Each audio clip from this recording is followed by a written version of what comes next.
எதுவுமே பேச மாட்டேங்கிறீங்க? இல்ல, நேத்து நீ பேசுனதெல்லாம் கேக்குறப்போ ஏதோ ஒரு வேகத்துல பேசுறேன்னு நினைச்சேன். உண்மையிலேயே வேலைக்கு போறியாப்பா? அம்மா, என்னம்மா இப்படி பேசுறீங்க? இளமதி எனக்கு ஏன் பிடிச்சது எப்படி பிடிச்சதுன்னு எனக்கு சொல்ல தெரியலமா. ஆனா நாளுக்கு நாள் அவ என் மனசுக்குள்ள நிறைஞ்சுக்கிட்டே வராமா. அவ இல்லாம என்னால இருக்கவே முடியாதுங்கிற அளவுக்கு ஆயிடுச்சுமா. அவளுக்கு என்ன பிடிச்சிருக்கோ அப்படித்தானமா நான் இருக்கணும். அதனால நான் அவளுக்கு பிடிச்ச மாதிரி வாழலான்னு முடிவு பண்ணிட்டேன். கண்டிப்பா இதுக்கப்புறம் இளமதி நேரத்துக்கு நம்பிக்கை இருக்குமா. அதனால தப்பா நினைக்காம நான் ஆசீர்வாதம் பண்ணி அனுப்புங்கம்மா. என் புள்ள பரம என்ன செஞ்சாலும் அது சரியாதான் இருக்கும். போய். சரிம்மா. சாப்பிட்டியாப்பா? இல்லம்மா, வேண்டாம், போயிட்டு வந்து சாப்பிட்டுறாமா. சின்ன வயசுல இருந்து உன்னை வளர்த்து ஆளாக்கி இந்த நிலைமைக்கு நான் கொண்டு வந்ததுக்கு காரணமே எப்பவுமே என் காலடியிலே நீ கிடந்து அடிமை மாதிரி நான் சொல்றதெல்லாம் செய்யணுங்கிறதுக்காக தான். ஆனா உனக்கு எப்ப சுயமா சிந்திக்கிற அளவுக்கு அறிவு வந்துருச்சோ, இனிமே உன்னை நான் விட மாட்டேன் பரமா. நானா இல்ல அந்த இளமதியான நீ முடிவு பண்ணணும். அப்படி ஒரு நிலைமைய நான் உருவாக்குறேன். அது வரைக்கும் நான் உன்னை விட மாட்டேதா.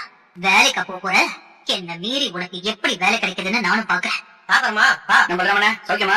சௌக்கியம்பா. மன்னிச்சுக்கப்பா, கொஞ்சம் லேட் ஆயிடுச்சு. அமௌண்ட் கொடுத்து விடுறேன்பா. அண்ணா அதுக்காக வரலண்ணே. அண்ணா உங்ககிட்ட வேலை கேட்டு வந்திருக்கேன்.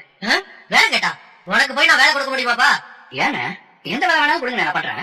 எந்த வேலையா இருந்தாலுமா? நானே ஏதோ சின்ன அளவுல கடையை வச்சு நடத்திக்கிட்டு இருக்கிறேன். உனக்கு வேலை கொடுக்குற அளவுக்கு நான் ஒண்ணும் பெரிய ஆள் இல்லப்பா. நீங்க பாரு பரமா, நீ கேட்கிற பணத்தை வேணா தரம்பா, வேலை எல்லாம் இல்லப்பா. சரிண்ணே, வரேன். எந்த தப்பு தண்டாக்கும் போறதா இல்ல. இனி இந்த வட்டி வசூலாது இதுன்னு எதுவும் கிடையாதுண்ணே. அடிக்கடி கூட இனிமே இருக்காது. இனிமே இந்த ஊரு வேற ஒரு பரமனை பார்க்க போகுது. அதானே அப்படியே தெரிஞ்சவங்கள்ட்ட எல்லாம் ஏதாவது வேலை இருக்கான்னு கேட்டு பார்க்கலாம்னு வந்தேன். அதான் உங்ககிட்டயும் கேக்குறேன், தப்பா எடுத்துக்காதீங்க. எனக்கு ஏதாவது ஒரு வேலை கொடுங்கண்ணே. பரமா, இப்படிப்பட்ட தொழில இருக்கிறவங்க அதை விட்டுட்டு திரும்பி வர்றது பெரிய விஷயம்ப்பா.